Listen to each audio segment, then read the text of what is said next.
Welcome back, everybody, to another deep dive. You know we love to pick a juicy topic, really sink our teeth into it, and today is no different. It really isn't. We're diving into Trump world. We are. Donald Trump. Trump never give up. How I turned my biggest challenges into success. So we're going to look at how he's approached things in business, in life, and see what we can learn from it. Right. Yeah, I mean, his approach is really fascinating. He's kind of known for that never say die attitude. He really is. And I mean, he starts off right out of the gate talking about this power of no. Like when people say no to him, it's almost like a motivator. Yeah, it's like a challenge, right? He says, when I hear the word no, it becomes a challenge to me.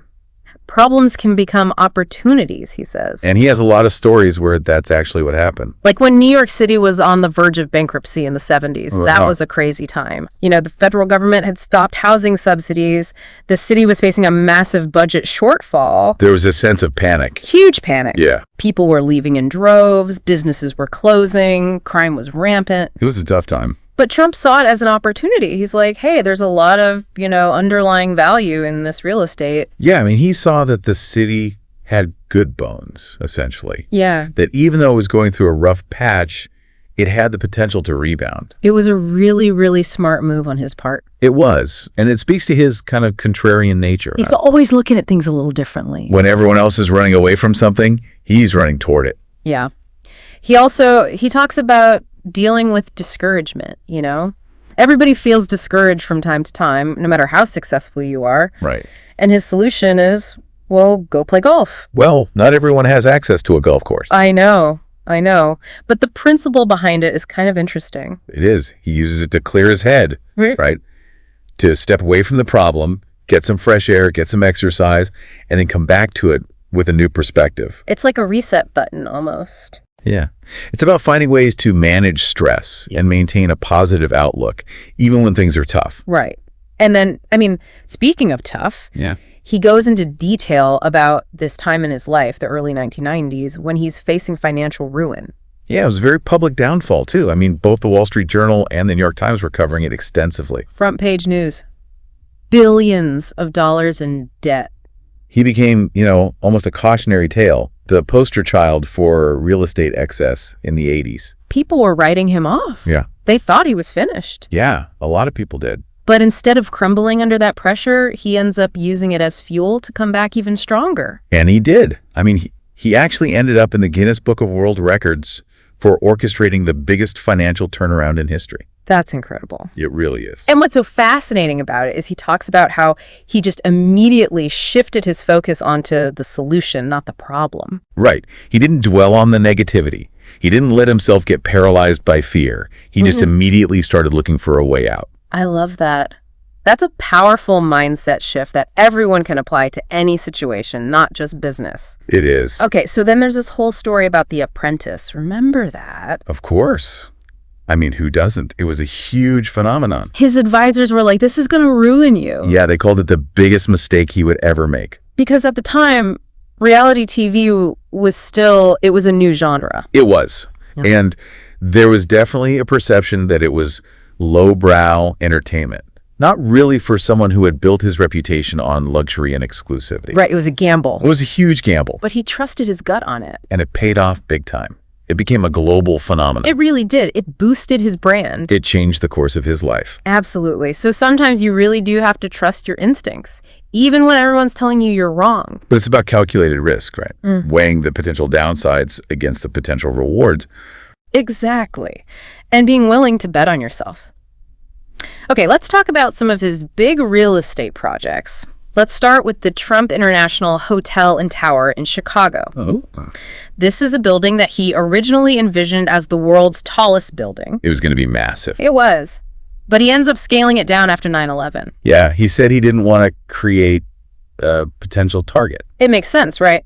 After that tragedy, the world was a different place. It was. And he was sensitive to that. But even with the redesign, he still faced a ton of challenges. Oh, yeah. I mean, constructing a building of that scale in that location, it's never easy. I can imagine. He talks about water leaking into the building site from the Chicago River. Yeah, that's a big problem. And then steel prices skyrocketed because of China's economic growth, and they had to redesign parts of the building using concrete instead. So they had to adapt on the fly. Yep. There were noise complaints from neighbors, all sorts of unexpected delays. But he kept asking himself this one question. Is this a blip or is it a catastrophe? That's such a great question to ask yourself when you're facing a setback. It is. It forces you to step back, assess the situation, and figure out if it's a minor obstacle you can overcome or something that really threatens the entire project. It's all about perspective, right? Right. Don't sweat the small stuff.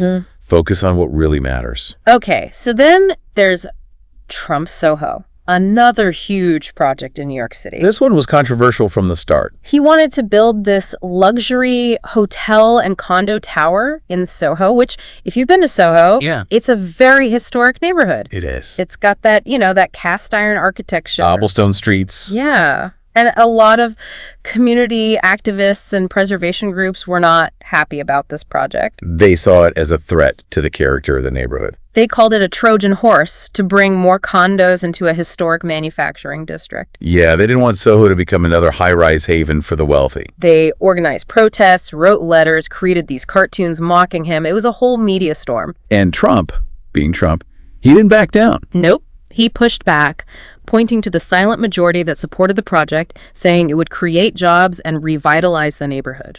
He also had a great line about the whole Trojan horse thing. He said, it's kind of hard to call a 45-story building a covert operation. He's got a point. So even with really strong opposition, if you believe in something enough, you can push through and make it happen. Yeah, and I think that's a recurring theme in his story. That tenacity, that willingness to fight for what he believes in. It's inspiring in a way, but then what happens when the challenge is something on a much larger scale? Like 9/11. Exactly. He talks about his experience being in New York City that day. That was a day that changed the world. It did. He talks about seeing the towers fall, the smoke, the dust, the panic in the streets. And it had a profound impact on him, just like it did on everyone else. He never considered leaving the city, though? No. In fact, he donated construction equipment to help with the cleanup efforts. That's a pretty powerful statement. It is. It shows a different side of him, a more human side, maybe, that we're used to seeing. Okay, let's move on to another iconic project. Trump Tower. That beautiful building on Fifth Avenue right next to Tiffany & Co. Prime location. Prime location. And it took him years of negotiation to get it. I mean, he was dealing with multiple owners, including the Bonwit Teller department store. Remember Bonwit Teller? That was a classic New York City department store. It was. And Trump, well, he had this, let's call it creative way of acquiring the property. He leaked to the New York Times that he intended to close the store. Smart. Yeah. And this caused, predictably, a lot of panic among the employees. Makes sense. And it put pressure on the owners to sell. So 5 days later, he had the contract signed. It was a bold move. It was. And then he needed the air rights from Tiffany & Co. Air rights. Yeah, it's basically the right to build above a certain height. And he got those from Walter Hoving, who was the head of Tiffany & Co. at the time. And Hoving was known for being a man of his word. Which Trump really respected. He calls him a real gentleman in the book. And you can tell that Trump admires that kind of integrity. He even writes, once in a while, but not often, you run into someone as honorable as that. So it's not all about, hardball tactics and cutthroat deals. No, he definitely values integrity and trust. He does. All right, I want to shift gears for a minute and talk about some of the key insights he shares in the book, some of his, business wisdom. Okay, I'm interested. He answers a bunch of questions from readers, and one person asks him, how do you handle people who make the same mistakes over and over? Oh, well, what did he say? His answer, they don't work for me anymore. Straight to the point. No time for slackers in Trump world. And then someone asks him, what's the most important characteristic of a good leader? And his answer, discipline. Makes sense. Right. I mean, to achieve anything significant, you've got to have the discipline to stay focused, to persevere through challenges, and to avoid distractions. Absolutely. And his advice for anyone striving for success, do your homework. Meaning? Research. Learn everything you can about your field. Know your competition. Be prepared. He's a big believer in preparation. Huge. And of course, his overall best piece of advice is never give up. It's his motto, his philosophy, the driving force behind his whole career. It really is. And speaking of his career, let's move on to some of his international ventures, specifically the Trump International Golf Links in Scotland. This was a huge project, not just because of the golf course itself, but because of the location. Yeah, I mean, Scotland is known for its rugged beauty, its history, its environmental sensitivity. Exactly. And he faced a lot of skepticism from the locals who kind of laughed at the scope of his plans. They didn't think he could pull it off, especially given the environmental concern. Right. But he really did his homework on this one. He even learned about geomorphology, which is the study of how landforms are created and how they change over time. He wanted to understand how the sand dunes on the site naturally moved and shifted. So he could protect the environment, right? Exactly. He made recommendations to protect local wildlife, plant maram grass to stabilize the dunes, really demonstrate that he was taking these concerns seriously. And he was able to win over some of his opponents? He did. And he was also able to highlight the economic benefits of the project, the jobs it would create, the tourism it would attract. It became a win-win situation. Okay, now we're going to talk about a time when Trump had to swallow his pride a little bit. The story of the Trump International Hotel and Power renovation in New York City. Okay, I'm intrigued. This is the building that was originally the Gulf and Western building on Central Park West. Right? Oh, that's the one. And it was known for having a lot of problems. The building swayed in the wind, the elevators would stop between floors, windows even fell out. It was a bit of a mess. It was not exactly prime real estate. No. But Trump saw the potential. He knew the location was incredible and that the building itself was worth saving. And he was persistent, right? It took him a long time to get General Electric to sell it to him. Yeah, and at the time, he was only 27 years old. He was this brash young developer, and he knew that his image might not help him close the deal. So what did he do? He hired an experienced broker, someone older, more established, to be the face of the deal. He put his ego aside and brought in someone who could help him achieve his goal. He did. He recognized that the success of the project was more important than his personal ego. It's a valuable lesson for any entrepreneur. Sometimes you have to be willing to step back and let others take the lead. Absolutely. And sometimes, even after all the effort and investment, you have to know when to cut your losses. That's a tough one. It is. And he learned that with the Trump shuttle. That was his venture into the airline industry, right? Yep. Back in the late 80s, he bought Eastern Airlines shuttle operations and launched this luxury shuttle service between New York, Boston, and D.C. He put a lot of effort into it, too. Introduced some innovative features. He did, but it was a tough business to be in. Especially in the late 80s, early 90s. There was a recession, the Gulf War happened, which caused fuel prices to skyrocket. In a labor strike, it was a perfect storm. It really was. And ultimately, he made the tough decision to sell. It's a counterpoint to his whole never give up philosophy, right? It shows that sometimes the smartest move is to recognize when a situation is unsustainable and to walk away. Even if it means admitting defeat. Even if it means admitting defeat. Okay, let's talk a little bit about his global vision. He talked a lot about understanding the world, about thinking internationally. And he connects that to his real estate ventures. He started to see the world as an emerging market. Which led him to develop properties in other countries to expand his brand globally. He writes in the book, "Vision is necessary for great success." And it's not just about being a savvy businessman. It's about being a global citizen, aware of the forces at play in the world. Exactly. Understanding history, understanding trends, understanding different cultures. And being able to adapt to those differences. Right. Okay, I've got to tell you this next story. It's one of my favorites in the book. It's the story of the Woolman Rink in Central Park. Oh yeah, the ice skating rink. What happened there? It was a classic New York City fiasco. The city had been trying to renovate this rink for 6 years. 6 years. They'd spent millions of dollars, and it was still a mess. And Trump steps in. Of course he does. He offers to take over the project, tells Mayor Koch that he can get it done in 6 months at no cost to the city. What does Koch say? He publicly ridiculed the offer, said it was impossible. But Trump was undeterred. Absolutely. He had the media on his side, the public was behind him, and Koch eventually had to back down. So what happened? Trump finished the project ahead of schedule and under budget. It's a classic Trump story. He loves proving people wrong. He really does. Okay, are you ready for another story about Trump facing his fears? I am. Hit me with it. So, The Apprentice is a huge hit, right? And Jeff Zucker, who's the president of NBC at the time, approaches Trump with a proposition. He wants him to host Saturday Night Live. Live TV. Ah. Millions of viewers. Not exactly his usual environment. Exactly. He was hesitant at first, wasn't sure if he was cut out for it, but he agreed, seeing it as a challenge, an opportunity to push himself outside his comfort zone. But the doubts don't disappear overnight, do they? No, they don't. He talks about feeling overwhelmed during the week leading up to the show. All these skits, different characters, quick costume changes, and then he sees the costume for the chicken wing skit. The chicken wing skit. Yes. It's a ridiculous yellow suit he has to wear while singing with a bunch of people dressed as chickens. Oh man, I've got to see this. It's hilarious. But he pushes through the fear, the show is a success, and it becomes another example of him stepping outside his comfort zone and conquering a new challenge. It's a great message for anyone who's afraid to try something new. It is. And he even jokes in the book that if he can sing and dance with people dressed as chickens in front of millions of people, then you can handle taking a few risks in your life. He makes a good point.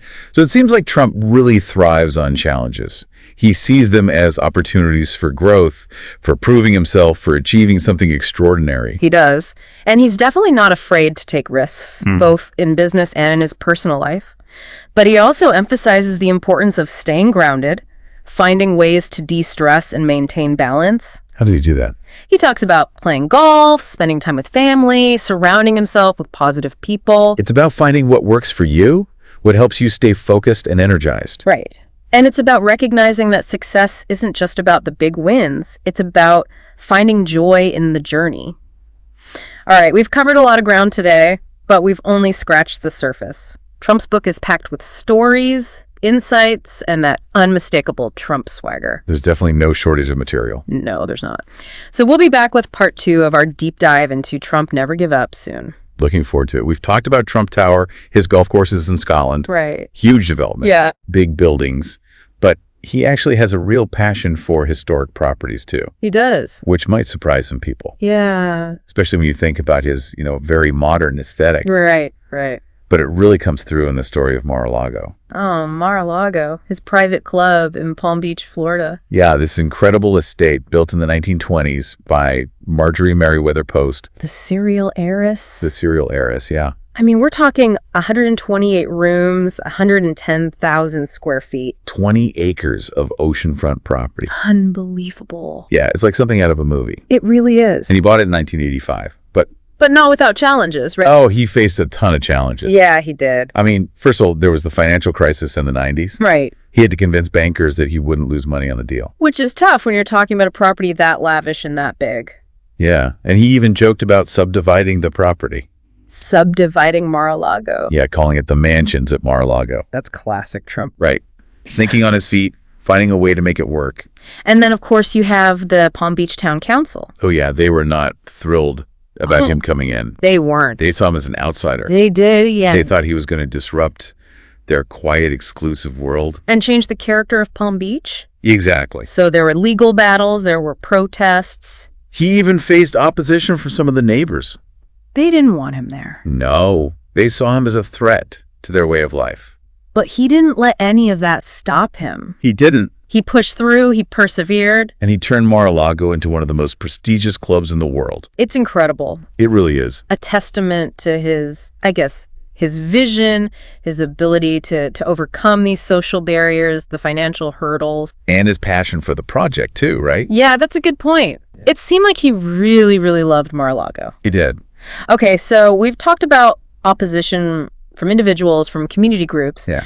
But what about when the attacks are more personal? Well, as we've seen, Trump takes his reputation very seriously. He does. And he's not afraid to fight back when he feels he's been wronged. No, he's not. And there's a great example of this in the book involving a negative book review in the New York Times. Oh, tell me about this. So it wasn't even a review of one of his books. Really? It was a review of a book that just happened to mention him. Wow. He still felt the need to respond. He did. He felt it was important to set the record straight. So what did he do? He wrote a scathing letter to the editor. What did he say? He called the reviewer and the author juvenile and untalented. Ouch. Yeah, he didn't hold back. No, he didn't. He even predicted that their books would fail. Bold move. It was. Yeah. But you know what? His letter was named Best Letter of the Year by New York Magazine. So maybe he had a point. Maybe he did. It definitely got people talking. It did. And it showed that he's willing to defend himself, even when the attack isn't direct. Yeah, he's not going to let anyone get away with anything he sees as unfair or inaccurate. Okay, let's talk about another project. This one's a little bit different.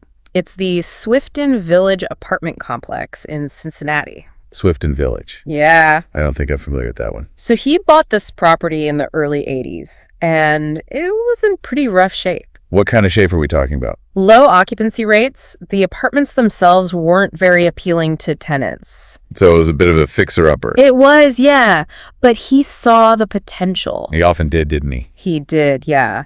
He focused on the aesthetics, replacing the front doors, adding shutters, improving the landscaping. Simple but effective. Right. Yeah. He understood the importance of first impressions. Absolutely. You want to make the property look inviting, welcoming. Exactly. So he focused on making those initial improvements. He did. And then he talks about the challenge of finding the right property manager for Swifton Village. Okay, because you need someone who's, reliable, trustworthy. Right. Someone who can handle the day-to-day operations. Right, keep things running smoothly. And the most effective candidate he found was, well, let's just say an unconventional choice. Unconventional how? He was a con man. Con man. Yeah. It's a risky move. It was a risk, but Trump knew the guy was sharp. So he saw something in him that others might have missed? He did, yeah. He saw his efficiency, his ability to get things done, maybe even his persuasive skills. And it paid off. It did, yeah. Swifton Village became a success story. So sometimes you have to think outside the box. You do. Sometimes the best person for the job isn't the one with the perfect resume. Right. It's about finding someone who's got the right skills and the right attitude. You excel. Even if they have a bit of a colorful past. Right, ready for something completely different. Hit me with it. WrestleMania. WrestleMania. Yep, Donald Trump stepping into the ring. Wait, what?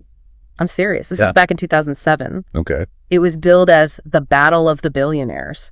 I vaguely remember this. Him versus Vince McMahon. The head of WWE. The head of WWE, yeah. Yep. And millions of people watched on pay-per-view. This is amazing. The loser had to get his head shaved. Oh my gosh. Can you imagine Trump with a shaved head? It's hard to picture, right? It really is. He talks in the book about the pressure, the doubts, but also the excitement of the whole thing. It was a brilliant marketing move. Oh, absolutely. He generated a ton of publicity. Tons. And he tapped into this whole new audience. And he won. He did. Yeah. His wrestler, Bobby Lashley, defeated Umaga, who is McMahon's wrestler. So Trump's hair was safe. His hair was safe. But the real victory was the attention he got. Right. For himself and his brand. It just shows he's not afraid to do things that are unexpected. He's not. To really embrace the spectacle. Embrace the spectacle, yeah. And, it worked. It did. People were talking about it. They were. It was a huge success. It was a huge success. Okay, one more story and then we'll take a break. All right, I'm ready. This one involves a lawsuit, a journalist, and a battle over his net worth. Ooh, sounds juicy. It is. So the journalist is Tim O'Brien. He wrote a book called Trump Nation. Yeah. And in the book, he claimed that Trump's net worth was significantly lower than what Trump himself claimed. That's a serious accusation, especially for someone like Trump who built his brand on being a billionaire. Exactly. And Trump was furious. What did he do? He sued O'Brien and the publisher for defamation, demanding millions of dollars in damages. He was not messing around. No, he wasn't. He saw it as a direct attack on his credibility, his integrity. He did, and he wasn't going to let it slide. So how did it play out? Well, Trump argued that O'Brien had misrepresented his financial situation, relied on anonymous sources, ignored evidence. Did he have a case? He actually brought in Forbes magazine to verify his net worth. Smart move, using a reputable third party to back up his claim. It was a smart move, and Forbes confirmed that he was indeed a billionaire. Though their estimate was lower than what he claimed. It was a bit lower, yeah, but the point was made. He wasn't going to let someone tarnish his reputation without a fight. Exactly. He was willing to go to court, spend time, spend money to defend his name and his brand. It's a reminder that he's not someone to be trifled with. No, he's not. He's a fighter. He is. And he's going to protect what he's built. Okay, what happens when Mother Nature throws him a curveball? What do you mean? I'm talking about the landslide at his golf course in Palos Verdes, California. Oh, the Trump National Golf Course. Yeah, one of his most prized properties. What happened? This was back in 2005. Okay. A massive landslide happened, and part of the 18th hole collapsed into the Pacific Ocean. Oh, wow. It was a devastating blow. I can imagine. Most people would have just given up. Yeah. It would have been easy to walk away. But not Trump. Of course not. He saw it as an opportunity. An opportunity. And to do what? To rebuild, to create something even better than before. So what did he do? He brought in Pete Dye, one of the world's most renowned golf course designers. Pete Dye, wow. Yeah, and they completely redesigned the hole. They didn't just fix the damage. No, they went all out. How much did it cost? $61 million. $61 million for one hole. For one hole, yeah. That's got to be some kind of record. It is. It's the most expensive hole in golf history. So he turned a disaster into, what, a potential marketing opportunity? He did. He turned it into a masterpiece. The course is now one of the most celebrated in the world. It's a testament to his vision, his ability to turn setbacks into triumphs. He really doesn't accept defeat. No, he doesn't. He uses it as fuel to push himself further. To achieve even greater things. Okay, we've seen his global ambitions, his passion projects, his fierce defense of his reputation. We have. But he also recognizes that sometimes you have to rely on others. To find partners who can help you achieve your goals. Exactly. To leverage their expertise. And that brings us to the story of 40 Wall Street. 40 Wall Street, one of his most iconic acquisitions. It is. That's a landmark skyscraper in New York City's financial district, right? Right in the heart of it. Didn't he get it for a steal? He did, yeah. Just $1 million back in the early 1990s. $1 million for a skyscraper in Manhattan. It sounds crazy, right? It does? But the building had been through some rough times. It had. Yeah, it was in foreclosure. Meaning the owner defaulted on their mortgage payments. Exactly. And the lender seized the property. So it was a distressed asset. It was, and no one wanted it. No one. No one. But Trump saw the potential. He had a knack for that, didn't he? He did, yeah. He knew that with some investment, some renovation, he could turn it into a prime property. It was a contrarian move, going against the prevailing market sentiment. It was. But it paid off. Big time. Today, the building is worth over $500 million. Wow. That's an incredible return on investment. It is. He really had a talent for spotting undervalued assets. He did. And then there was the whole debate about what to do with the building. Right. Everyone advised him to convert it into residential apartments. Which was the hot trend at the time. It was. Yeah. The demand for luxury housing in Manhattan was skyrocketing. It was. But he went with his gut. He trusted his instinct. He did. And he kept it as a commercial property. Believing that Wall Street would always be a center for business. Exactly. And he was right. He was. The building is now home to some of the biggest names in finance. It's a reminder that sometimes you have to trust your own judgment. You do. Even when it goes against conventional wisdom. Sometimes the best decisions are the ones that go against the grain. And he also emphasizes patience, right? Oh, yeah. He talks about that a lot. The idea that sometimes you have to wait for the right moment for the market to shift in your favor. Like with Trump Place. Trump Place? Yeah, it's a massive residential development on Manhattan's west side. Okay. He started acquiring the land in the 1970s, but he didn't break ground until the 1990s. That's a long time to hold onto a property. It is. Especially with all the fluctuations in the real estate market. He faced so many obstacles along the way. Like what? Opposition from the community, changes in government subsidies, a volatile real estate market. It sounds like he was constantly adapting to changing circumstances. He was, but he was patient. He waited for the right moment. And in the end, he created a thriving residential community that transformed the entire neighborhood. It's a testament to his long-term vision. It is. He wasn't just thinking about the next deal. No, he was thinking about the next decade, the next generation. And that's a valuable lesson for anyone, whether you're in business or just trying to achieve your goals in life. Absolutely. He seems to have this knack for taking what other people might see as a negative and turning it into a positive. Yeah, he really does. Like he thrives on proving people wrong. He does. Defying expectations. It's part of what makes him such a fascinating figure. It is. I mean, he's not just a successful businessman. No. He's this cultural phenomenon. Yeah, people are drawn to his confidence. Right. His willingness to speak his mind, you know. Even his outrageousness sometimes. Oh, absolutely. Like, he's not afraid to ruffle a few feathers. He's not. But beneath all that bluster, there's a sharp mind there.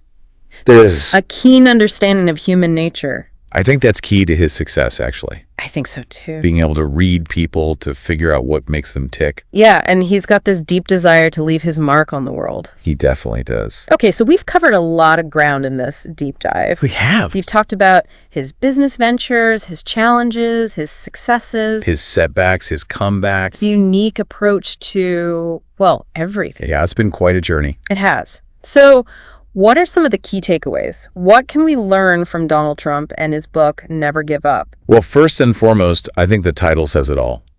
Never give up. It's a simple message, It is. but it's a powerful one. It's about resilience, about pushing through those challenges, believing in yourself even when others doubt you. And he really embodies that, doesn't he? He does. He's the living embodiment of that philosophy. He also talks a lot about seeing problems as opportunities. Right. Don't get bogged down in what's going wrong. Yeah, focus on finding solutions, on turning those setbacks into advantages. And trust your gut instinct. He talks about that a lot. He does. Sometimes you have to go against expert advice. Even those closest to you. Yeah. And follow your own intuition. Because sometimes your gut is right. It is. And he's proven that time and time again. Yes. Another thing he emphasizes is preparation. Doing your homework. Yes. Learn everything you can about your field. Know your competition. Be ready for the unexpected. Because there will always be unexpected challenges. Oh, absolutely. And you have to be prepared to adapt. You do. He also talks about the importance of asking for help. Of finding partners who can complement your skills. Right. Don't let pride get in the way of success. It's okay to admit that you don't know everything. And to surround yourself with people who can fill in those gaps. Exactly. And sometimes, as much as we hate to admit it, Yeah. you have to know when to cut your losses and move on. That's a tough one. It is. But it's an important lesson. Not every venture will be a winner. No. But even those failures, they can teach you valuable lessons. They can. They can make you stronger, more resilient. So you can come back even stronger the next time. Exactly. He also encourages us to think big. To expand our horizon. Yeah, to see the world as an emerging market. To not limit ourselves to our immediate surroundings. And to be patient. Because great things take time. They do. They really do. Don't expect overnight success. Be persistent. Stay focused. And eventually, that hard work, it'll pay off. It will. And finally, he talks about the importance of promoting yourself. Of believing in your product. Whatever that product may be. And being able to communicate that belief to the world. He's a master of that, isn't he? He is. Love him or hate him, you can't deny that he's a brilliant marketer. He knows how to get people's attention. He does. And how to keep them talking. So what does this all mean for you, our listener? It's a reminder that success isn't just about luck or talent. It's about mindset, about having the right attitude, and being willing to put in the work. Trump's story is really a blueprint for anyone who wants to achieve their goals. No matter how ambitious those goals may seem. It's a story about defying the odds, overcoming adversity, and never giving up on your dreams. So think about it. What's one impossible goal you've been putting off? How can you apply Trump's mindset to take that first step today? If you want to dive deeper into his strategies and insights, we highly recommend checking out his book, Trump Never Give Up. It's a fascinating read, full of anecdotes and advice. And that unmistakable Trump swagger. That's right. Thanks for joining us on this deep dive into the world of Donald Trump. We'll see you next time. Until then, keep learning, keep exploring, and never give up.